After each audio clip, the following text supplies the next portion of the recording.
Okay, so welcome everybody. I've got a very special guest today. This is Scott Hemmings. Now, he is the IT technical manager at NFU Mutual.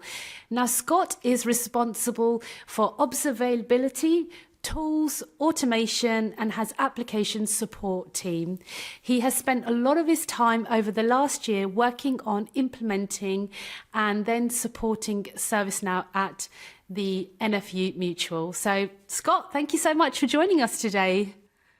No problem. Nice to be here. Thanks for the invite. No, that's all right. No worries. You know, I was really dreading saying the word observability. So, yeah, I was thinking, gosh, I hope I say it correctly. So, so look, a huge thank you for joining us today. For anybody that doesn't know you, I think it'd be just really interesting just to share your background journey. Just how you first got introduced to ServiceNow, and how you've achieved such great success, reaching your current position where you are today. Yeah, so I started using ServiceNow as an end user about 9 or 10 years ago, when I was on the help desk at Sky Betting and Gaming. And I was working with the development team that was based in central Sky then on implementing the incident management process. So we were trying to do some innovative stuff like sending comms directly from ServiceNow rather than needing an external tool to do that, like email. And then took a bit of a pause while I went into other roles. And then about a year ago, got back involved when we were implementing a project at NFU Mutual. And I was asked to help provide some technical expertise. Because I had great process knowledge of the ITS and processes, we wanted some help just making sure that we were landing it right with our delivery partner. And we ended up just doing the final tranche of delivery, mainly within our internal development team. So, yeah, it's been a really interesting year getting up to speed following that. It was kind of a baptism of fire. I've not used it from a development perspective before. So, yeah, it's been an interesting year. Oh, amazing. Sounds really good. And, obviously you said you first used it 9 or 10 years ago. How has the platform evolved from 10 years back to what it is today?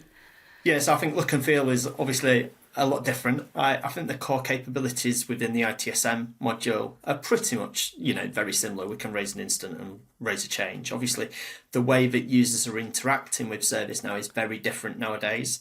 Long gone where it was just a service desk analyst that would raise an incident on behalf of someone. Now we've got end users raising incidents themselves, so we've got tools that are raising incidents directly. So that's changed quite a lot. And then I guess the ease of how easy it is to use today, it looks miles better. With the automation in the platform to route things automatically, sending emails out and things has just got a lot better over those years. Okay, that sounds amazing. So, obviously you work for a ServiceNow customer. Obviously there is consultancy practices out there as well. Could you just perhaps for our listeners kind of explain the differences? Obviously you work for a customer, what the main differences are than going to work for a consultancy partner? Yeah, of course. So as a partner, you're dealing with many different customers, so understanding their different needs. And there's some advantages to doing that over working for a customer. So you're going to see lots of different implementations and lots of different ways of working and cultures, and I think that's really great. From the customer side, though, what it allows you to do is I'm able to take requirements that are really specific to my business and have that real deep knowledge of what my customers want in my business and build solutions specific for them. So I understand the challenges that we're facing in different areas of the business that a consultancy might not be able to get from the short time that they're involved in a project. So I quite like being in the customer shoes. It also means that we get quite a varied knowledge of a platform. Normally with the consultancy, you might work on a specific targeted module or even an element of that module. And I've seen it where people get kind of pigeonholed into just doing the same thing every time they go on to a different project. Whereas here, because my team's quite small, we've got to cover everything across a platform. So they get a great breadth of knowledge across the whole of ServiceNow. Yeah, that sounds brilliant. And, obviously working for a ServiceNow customer, what is that kind of breadth of knowledge that you can get? What exposure do you get, I suppose? So within my team, we have 4 developers and 2 technical coordinators. So within the 6 of them, they're literally dealing with everything from requirements gathering all the way through to the development of the solutions, arranging the testing. We're doing upgrades, we're looking at different modules. So we purchased ITSM Pro when we first went live. We've implemented Virtual Agent. We've implemented a great knowledge process. We've also developed a custom app for our HR team to use. And so they've been able to oversee that whole breadth of those modules rather than just say, for example, just working on the catalogue, which, you know, one of my previous developers had done. He'd spent lots of time with a previous partner just on the catalogue all the time. Yeah, that sounds amazing. So, yeah, fantastic. And so, obviously, you know, mindset and attitude is probably quite instrumental, you know, probably has been in your journey to get to the position you are today. Can you just share with us how it developed and how you maintain it?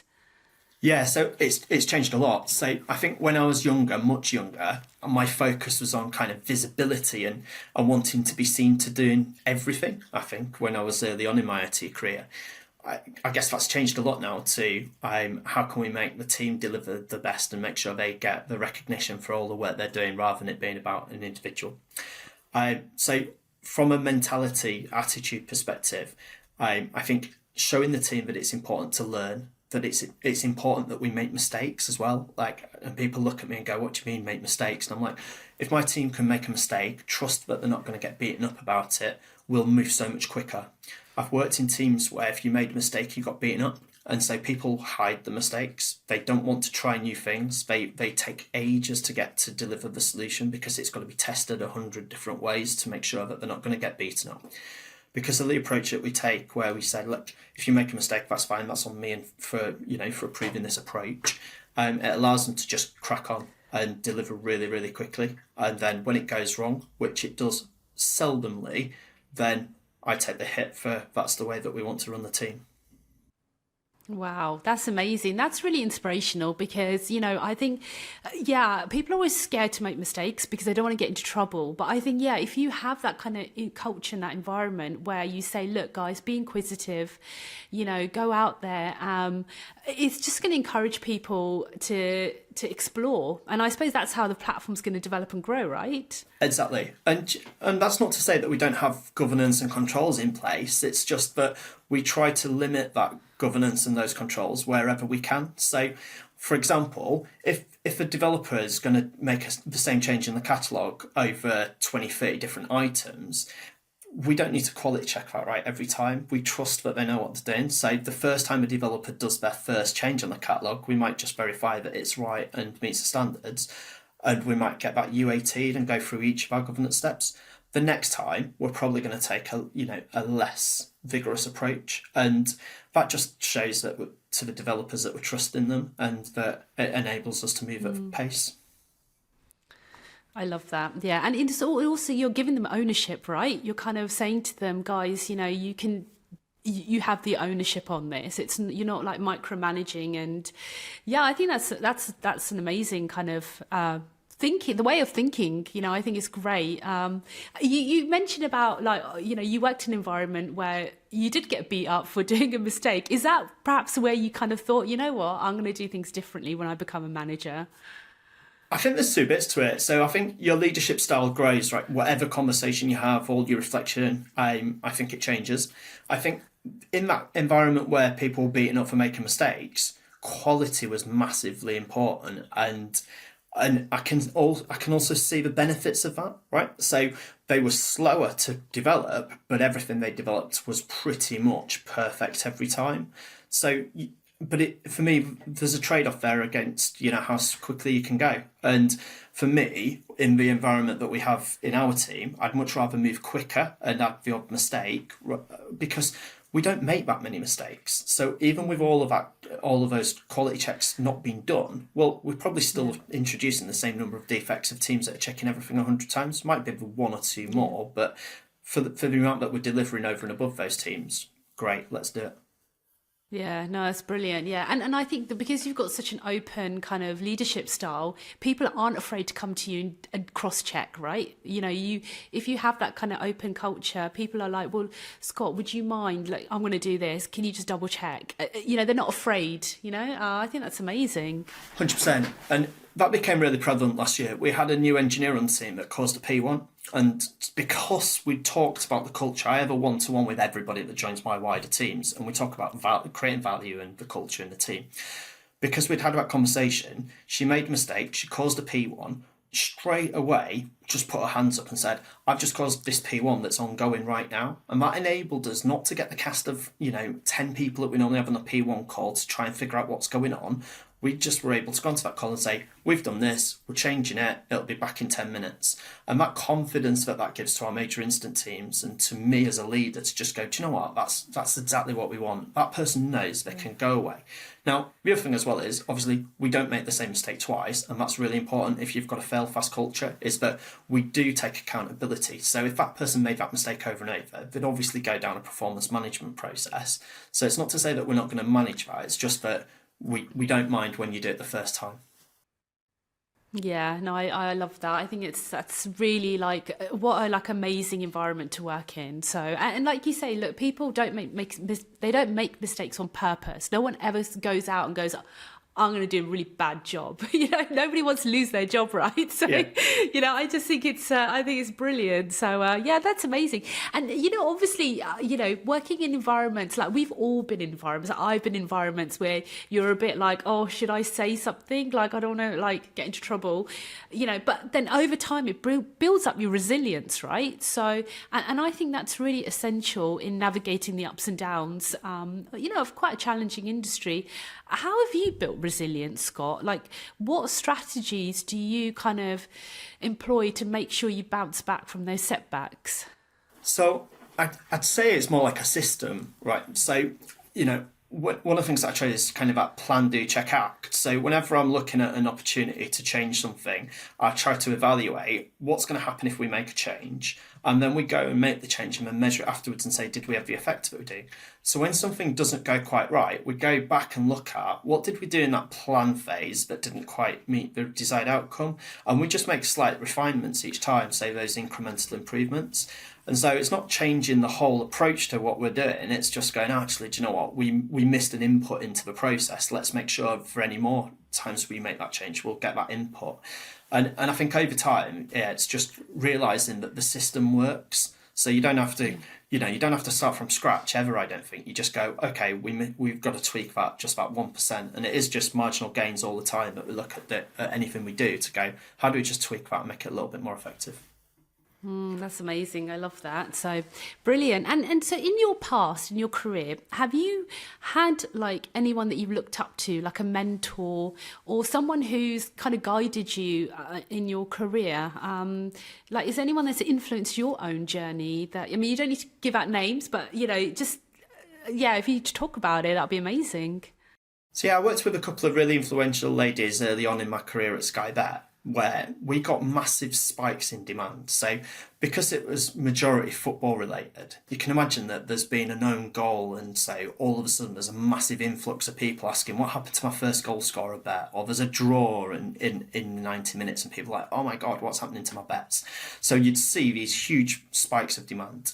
And what these two ladies did were they showed that they were part of the team. They'd be sat at home, not working in the evenings, they were 9 to 5, but they'd jump on and take live chats from customers. And they're in the midst of that with the team. So when the team was busy, they were busy and showing that they're leading by example. They're not meant to be there, but they want to chip in to make sure customers have got a great experience.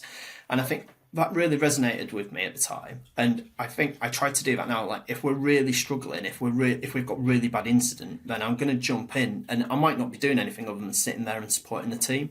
But I think them just seeing that you're there and around just gives them, I don't know, it feels like we're in it together rather than, I've worked with managers that there's a P1 and the manager just disappears. Right, it's 5 o'clock, I'm off to my weekend, and you're like, okay, cool, right, and we'll be sat there like on a P1 all weekend.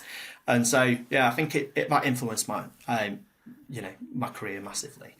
And then I love that. I've had another couple of leaders that have kind of just let me get on with it. So they've said, right, we're bringing you in to do a job, and so just go and do it, right? Like, they don't try and micromanage. They don't try and give really small low-level objectives. It's just this is the problem, go away and fix that, please. So I've had that both here at NFU Mutual and when I was in at Empower, and both bosses just literally said, right, you're the expert here, we brought you in with these skills. I'm not going to tell you how to do it, there's no point, but they're there if we need to check in and get advice.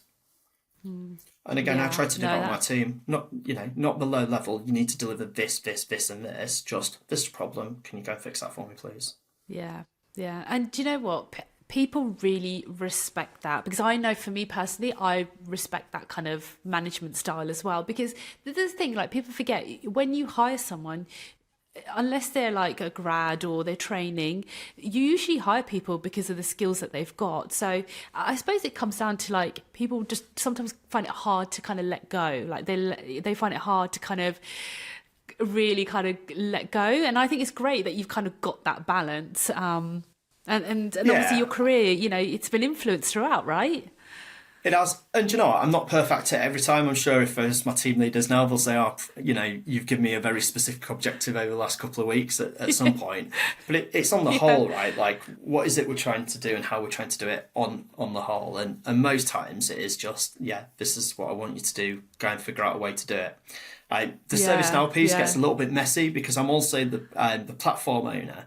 So we sometimes get some crosswires because I have to prove the technical things that the team are doing, not just the way we deliver, solutions. So there's a bit of crossover there, but it's an interesting challenge that we've got. Yeah, no, absolutely. And do you find that your team respect you, like, for your style that you have?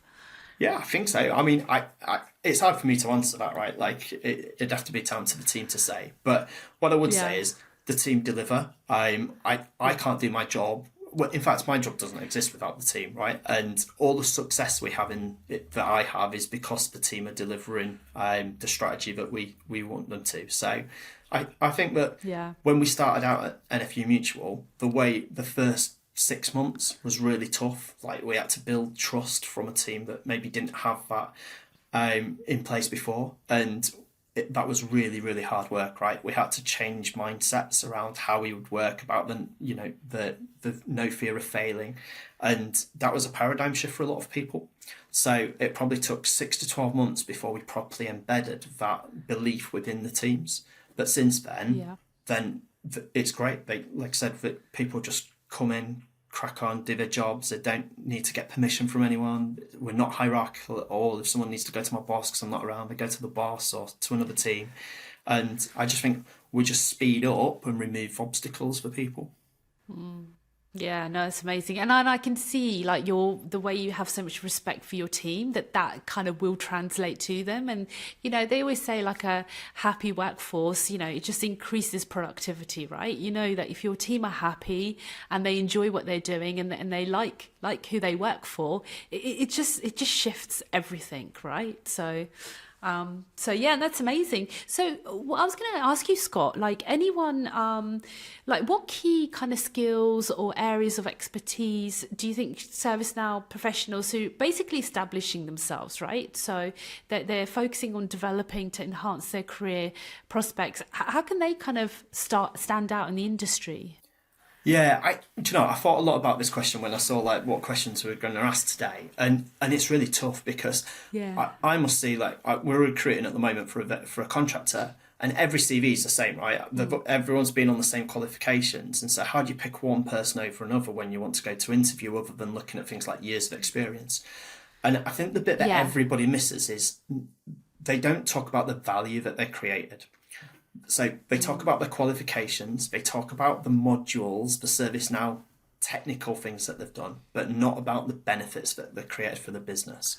And so for someone just starting out, I think it's really important that you understand the value that you're creating within the business. So that when you're doing, like, your CV and things, you can call out some key highlights of, I delivered X million pounds worth of benefit from this project. And it doesn't have to be millions, right? It could be hundreds of pounds. But it's just understanding where the value comes from your users. And that can be tough. So we've got a couple of people in our team that have come from the service desk, and so they understand the challenges that a service desk agent has. So when they're developing solutions, they really feel the benefits that will be realised from that solution. And again, that's a big thing for me. If you can demonstrate that you've been in it and delivered that role, that really helps you then from a development perspective. Now, not everybody can do that, right? We're going to see grads that have never been in industry that are coming through. So for those, I think it's important that they set up a good network within LinkedIn or any other tool that you might use to do that. Start shouting about the things that you're doing. And there's a lady that really, really went to town with this on LinkedIn recently. So Callie Alexander, I think she was on the Next Gen program in the US and just exploded on LinkedIn. She was almost everywhere. I think she did 100 days of Callie, where she was talking about the things she was doing in ServiceNow. And from there, just got this amazing reputation because she was talking about what she was learning, how she was doing it. And so straight away she stands out in the industry. And so I think if people are sharing where they've got little wins and things and post that up on LinkedIn, people see it. Sharing videos on YouTube of some complex problems that you've fixed, posting articles on the community or answering people. I think that all of those kind of things set you apart from, other developers that don't want to invest that time. Yeah, that sounds really amazing advice, really. So, because obviously, people like, let's say, an Next-Gen community or anybody who's joining the ServiceNow world that's new, they might think, oh, I'm not experienced enough to kind of shout out about it. But I think that's wonderful advice, Scott, that that you shouldn't be afraid. And even like you say, it's a small wins, right? It just it's building up a brand of who you are. Yeah, of course. Yeah. Yeah. Yeah, no, that's amazing. I was going to ask you, like, for like the new people that are kind of joining the industry, like, where do you guys hang out? Like, if they want to like be part of this community, like, where does the community hang out? Yeah, it's an interesting one. So I think there's a few different places. So I think that the ServiceNow user groups and the events that ServiceNow host are really, really valuable. So I met an amazing network of people at World Forum last year in the UK, and then I went out to Knowledge and met a whole load more new people. And I think just those conversations that you have with those other people that are in the industry doing the jobs like you do are really, really valuable. They're gonna introduce you to new people, new content on LinkedIn. As part of that knowledge experience last year, I was invited into a WhatsApp group where there's loads of people from the UK ServiceNow ecosystem that just chat, and it can be anything, right? We talk about people put pictures of the cars and the private number plates, but very occasionally there'll be some work-related topics in there, and we've got an Ask the Community part of that WhatsApp group as well, so people can ask questions of the rest of the group to get their expertise. And so, right. Yeah, I think there's a few different ones. It always seems to be still, I think, a little bit about who in the industry that can put you in touch with people.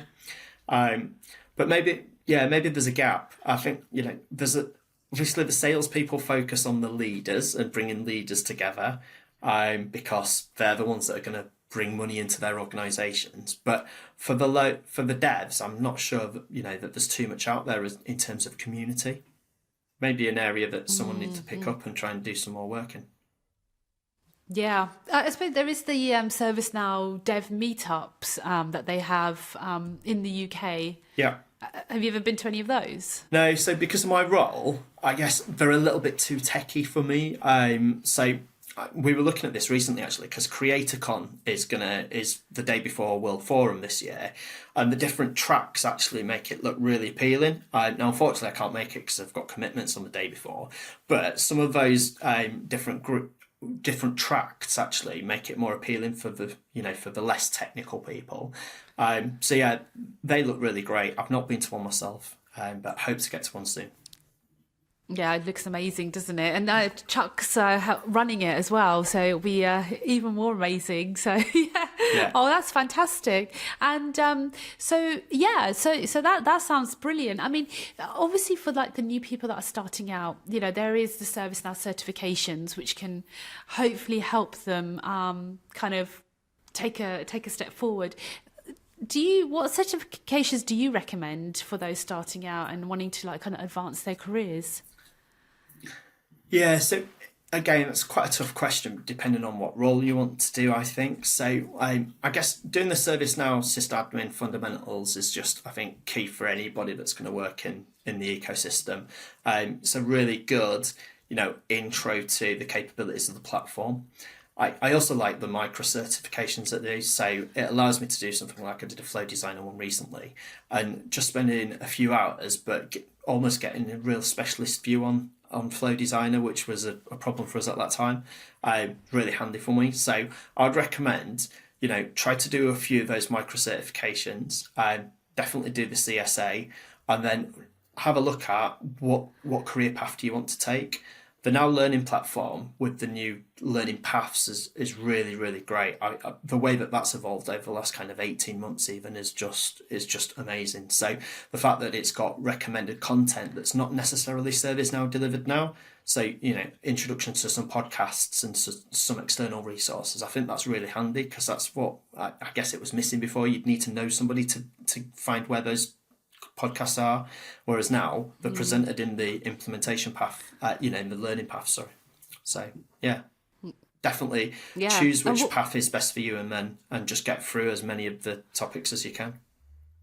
Yeah, that's brilliant. And what are those podcasts about? Are they kind of like technical podcasts? Are they like learning the platform? No, there's all sorts. I think I can't remember.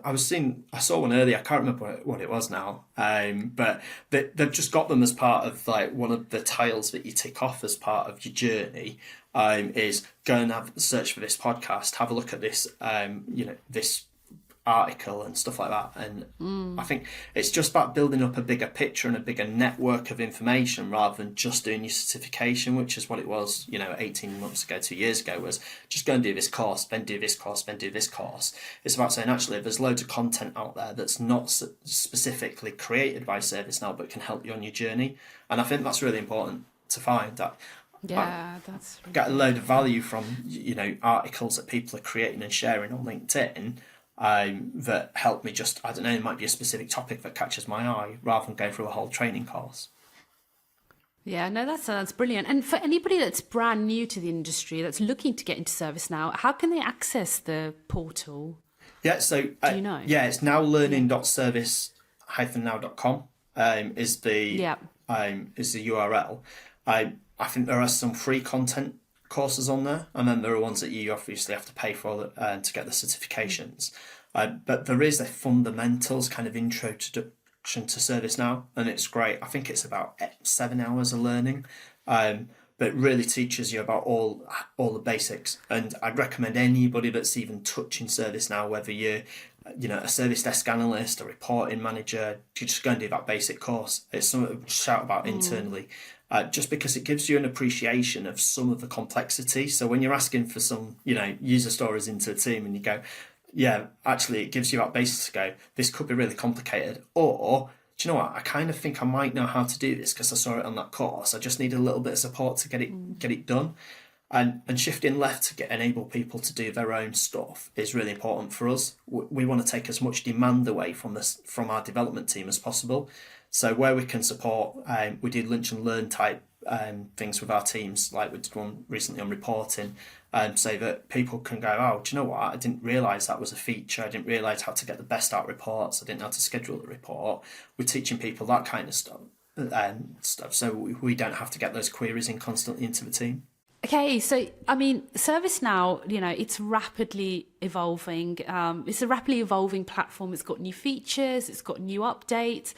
How can young professionals, people that are new to the industry, stay up to date with the latest kind of advancements and just make sure their skills remain relevant and in demand? Yeah, so I find the best thing to do is follow the right people on LinkedIn, and they're going to give me all the content and I can consume it. So, for example, Damien Davis is the Global Product Director for ITSM at ServiceNow. He posts content all the time. I've been lucky enough to go on a few dinners with Damien and hear him talk about Gen AI and what's come in Vancouver. And then just recently, actually, Matt McBride from Federa has done a video again about what's come out in Vancouver. And so just by following these people, and we met, acknowledge, enables you then to go, oh, great, yeah, actually, I'm consuming information from them. I don't have to go out and find it. It's just going to appear in my feed. And ServiceNow also do a really good job of having a release. I can't remember the exact terminology for it, but they post the content about the releases, and it tells you all about what's changing. So that's really handy as well. But it's easy to get bogged down because there's so much documentation. So I like LinkedIn just because I can absorb it in little videos and little bit bite-sized changes. I'm always emailing myself the links to articles on LinkedIn so that when I've got more time, I can go back and review them properly because it's normally in an evening or something when I spot it on my phone. I'm like, right, save that to my email and I'll go back and look at it in the next couple of days. That sounds amazing. Do you find like like for anyone that doesn't know the ServiceNow community, do you find everyone's quite helpful? Like, do you find that people are quite happy to put their hands up and help? Like, massively, yeah. Most people have come across a problem and worked through it for hours and then have come up with a great solution. And when we see those being shared either on the ServiceNow community pages or just within the ecosystem with the connections we make, I just think everybody is really willing to support you in that. Even partners that aren't getting paid to share that information have some really great content on their websites to help people just not make mistakes. And I'm hoping we do more in that space. I'd really love a conference where we just talk about what went wrong and how do we avoid it. It have to be done in the right way because we want to get the advantages of the product. We don't want to be talking like in a negative way. But I talk about this a lot when we go to dinners and things that we all make the same mistakes. And you'll make a mistake and you go, did you come across it? It's like, oh yeah, that took me ages. You just did that, didn't you? And I went, yeah. And I was just like, I wish there was a place to just go all the mistakes that we've made so that if we're looking at a new idea of capability or something, we go, let's look at these gotchas and make sure that we don't hit them ourselves. No, definitely. So yeah, we'll see how. I mean, goes. that's the thing. Like, and I suppose the forums are great for that because you kind of socially meet up with everybody, and it's a bit like you can share your experiences. You can talk about what are you doing, what am I doing, and it's like, how can I do this? So it's almost like I'm like that as well. It's like, look, if you've done it and you've been successful, just give me the answer. Don't ask me questions like around it. Just tell me what you did that worked and what you did that didn't, and I can it's almost like the shortcut way of getting it right the first time round, isn't it? Yeah, as much as we can, exactly that. So, some of the documentation is great. It tells you how the product works. It doesn't necessarily tell you the considerations you need to make when you're implementing it. And so I think it's almost that lived knowledge that we need to be sharing. And it's hard to do that, right, in product documentation and things. So the only way we can do that is by speaking to each other in the community and say, I've got this problem, or I've been thinking of doing this. Is there anything we should watch out for? Yeah. And yeah, I think I get loads of feedback from people when they ask those questions. Yeah, no, that's amazing. To help, so. And I know you mentioned that you're part of a WhatsApp group, but I know you probably have to be invited to that. Is there any other forums on the internet perhaps where people can just join in and go, hey guys, has anyone done this, and give me some hinters? Is there anything else that's a bit more public that anyone can join? So there's a couple of LinkedIn groups. I only use one of them actually. So there's a strategic leadership group, which is more for ServiceNow customers, product owners. So, people in a similar service owner position to me. But again, we're just trying to get that group off the ground. I think we've got about 50 product owners in there, so platform owners. I'm just trying to, understand how best to serve content to people and, answer the questions that we've got. What are our group challenges and how do we address them? And it's just hard to get content like that off the ground, right? Like answering the odd questions, great, it works, but you've got to engage the group all the time to get any value of it, and that's quite difficult. Yeah, definitely. Are you did you set that up, or did you help set it up?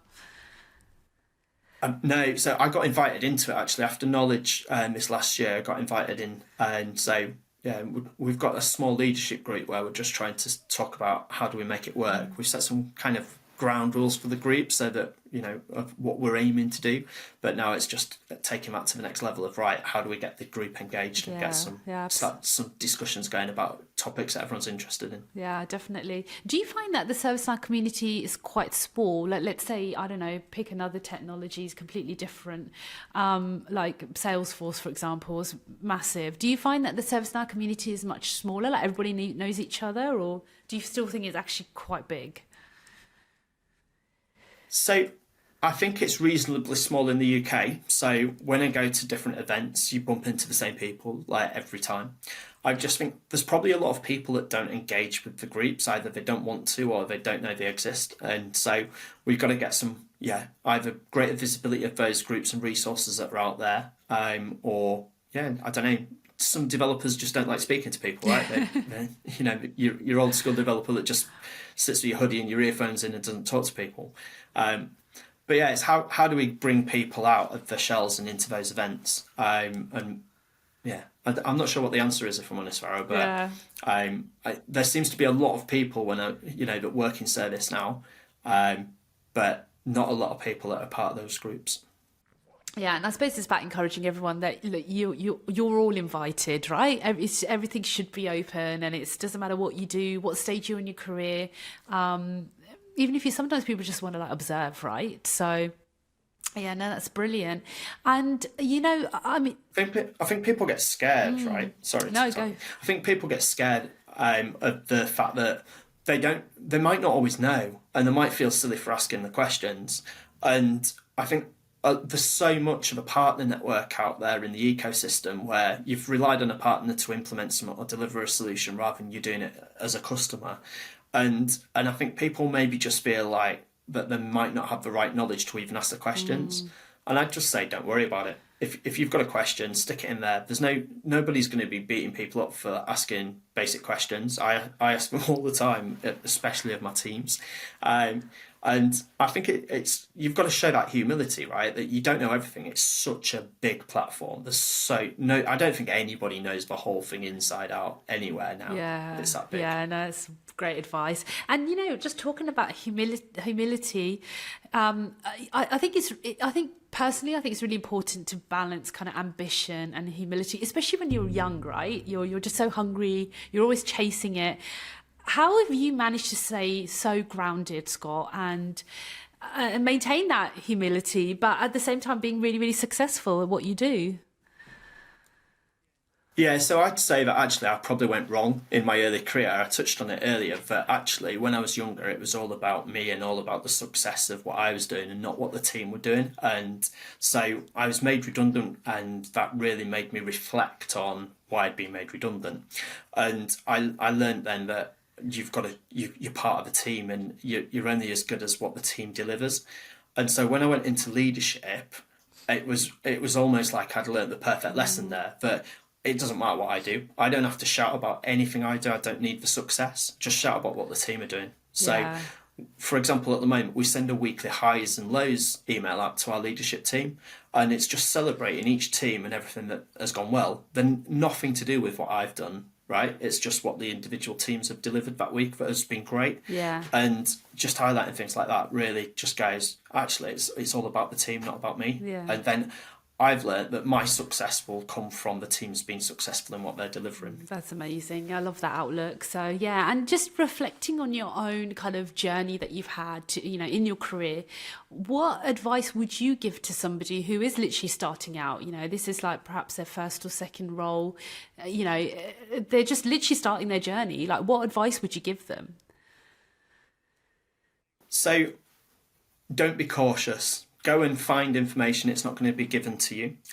So go and try new things. Shout about what you and your teams are working on the platforms available to you. And yeah, just don't be afraid to try new things. Go for the big job that you don't think you're quite qualified for, because if you go in there with the right attitude, you've got a great chance against people that have got experience that have got a bad attitude. Yeah. So just go and try things. Don't be scared. I love that. So, you know what, talking about being scared, we all have moments. I have it, I know everybody has it, where we have a little bit of like anxiety, thinking, oh God, am I really, like, is this really, like, it's almost like imposter syndrome, right? So how do you kind of build that kind of, let's just say that, how do you overcome those feelings of, insecurity that I think everybody's had throughout their career? How have you managed that, Scott? I don't think you ever do, or I certainly don't. So I reflect a lot on interactions I have, on work that I've delivered, and try to find improvements in that. And I'm quite self-critical of myself, so I'd say I'm probably not the best person to ask that question of. But techniques I've heard from other people that work is just celebrate the small wins, and don't worry too much when things go wrong. Trust if you've got a system in place that system will work in the long run, and so short-term failures don't really matter, and they're not important to the overall success of the system. So Yeah. that's probably it for me. Yeah, it's hard. It's a hard one for me because I reflect so much, and I could have one bad conversation. I'd think about it for the whole weekend and things like that. Overthink. I think I'm the same. So yeah, and it's no, but I think I love that. It's it's about having confidence, and nobody's wanting you to fail, right? No one's setting you up to fail. And I think if you can realise that people just want you to do the best you can, it gives you that kind of inner confidence to go, right, you know what, which is great. So yeah, brilliant. And look, I think finally, let's pretend we're in Back to the Future, right? So you could be Marty McFly, let's just say if you could go back in a time machine and talk to your 21-year-old self, what advice would you give him? And this can be totally non-work related as well. It doesn't have to be anything to do with work. I'd probably have bought some Bitcoin because that would have done me quite well, I think. I think that'd be amazing. I'd probably start with buying some Bitcoin. I think that I would have got into IT a little bit sooner. So I don't think I got into IT until I was in my really late 20s. And so I think that I probably lost 7 or 8 years. But at the time, I didn't realise I had a route into IT. So I worked in sales for a number of years, and I was like, how am I going to transition into that? And I just got lucky. I worked in customer operations, and a guy that ran IT service management at Sky Bet came up to me one day and goes, you know everything about all those systems and how they all work. How about coming and work for me in IT where you'll know nothing? And I was like, all right, cool, sounds good, let's do it. And that was the jump that I needed. So I would say, don't be afraid to go in an entry level role. I started in the service desk, and I think it's a great place to build foundation knowledge. If you've not done a great degree, or you've not got a specific area that you want to go in, or you're in a different role and you think I want to get into IT, don't be afraid to go for a service desk role. The transferable skills you'll have from any role, like customer services, will transition you into a service desk role, and the knowledge you get there will enable you to go, actually, I quite like this area of IT, or not so much. And I guess as leaders in IT, it's for us to then help bring people along from the service desk and those entry level positions, and have learning paths for them to develop into other roles. Yeah, no, it's brilliant. And you know what, I admire people that do service, service desk roles, first, second, third line support, because it builds so much resilience. You get so many problems thrown at you, you get things, curveballs that you were not expecting. You have to manage your time so well. You have to manage deadlines. I really admire people that kind of come from that background, because it's tough sometimes. It's a really hard job. Yeah. And so, but again, nobody's going to just give you the next opportunity, right, to get out of a service desk. You've got to be wanting to develop and almost drive your own development out of that role. And I think some people sit back and just wait for things to happen. But the people that we've brought into our technical teams from the service desk here at NFU Mutual have been people that have just got the right behaviours. So they shine a mile over people that just want to sit back and wait for things to happen. So we're able to go, do you know what, that person will be great. If we bring them in our team, they're going to go and seek knowledge. They're going to want to make things better, rather than they're going to come in and sit and we're going to have to teach them everything. So we've been lucky that I think we've probably brought 4 or 5 people across from the service desk into our technical operations team over the last 2 years, and we've had great success. Really great success. Yeah, that sounds amazing. So, well, look, Scott, I just want to say a huge thank you to you. It's been absolutely brilliant speaking with you. I think anybody that gets to work for you and your team is absolutely so lucky. I could see you. Great boss. Thank you so much for coming on today. No problem. Thanks for having me.